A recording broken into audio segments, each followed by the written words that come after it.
আমার কিছু বলার নেই, ওটা আমি ছিল। এখন উনি মানে সুইসাইড করেছে কি করেছে এটা পুলিশ ইনভেস্টিগেশনে বলবে। এটা কি আপনার বাড়ি? হ্যাঁ, আপনার নাম কি? রকম করে দিয়েছে। তা আপনার সাথে উনি কালকে রাত ছিল? হ্যাঁ।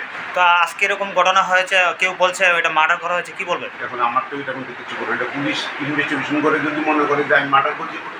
ওনার বাড়ি কি এখানেই? আগরতলাই বাড়ি। না, আপনার বাড়িতে কি করতে এসেছে? আমার বাড়িতে এসেছিল কালকে। আজকে আমাদের মোহনপুর যাওয়ার কথা ছিল, রাত্রেবেলা আমাদেরকে হিসাব করার কথা ছিল, দেখো এই জন্য উনি এসছে। আপনি কি ওনার সাথে কোনো পার্টনারশিপে কোনো কিছু আছে? হ্যাঁ। কি নিয়ে? তো একটা ল্যান্ডের একটা ব্যাপার নিয়ে। আচ্ছা, তো আপনার কি মনে হয় উনি কি নিজে আত্মহত্যা করেছে না আপনার অভিযোগটা কি থাকে? না, আমার অভিযোগ কি, আমি তো দেখলাম যে উনি সুইসাইড করেছে, এটা আমার মনে হয়েছে সুইসাইড করেছে। কারণ কেন কি, ওদের দরজা বন্ধ করা, ভেতর থেকেই বন্ধ করা। আচ্ছা, তো এটাই আমার মনে হয়। তা আপনার বাড়িতে এরকম একটা ঘটনা হয়ে গেল, আপনি কি করে বলবো আমি?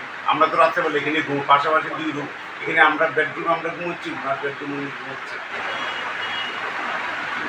ঠিক আছে।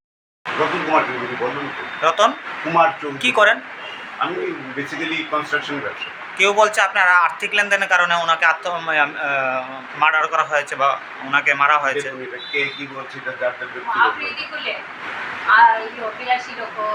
হ্যাঁ, আর্থিক লেনদেন তো আছে বটেই, এই জন্য এটার সঙ্গে আর্থিক লেনদেন আছে, কিন্তু আপনি স্বীকার করছেন না যে আর্থিক লেনদেনের কারণে ওনাকে মারা হয়েছে এমন কোনো না।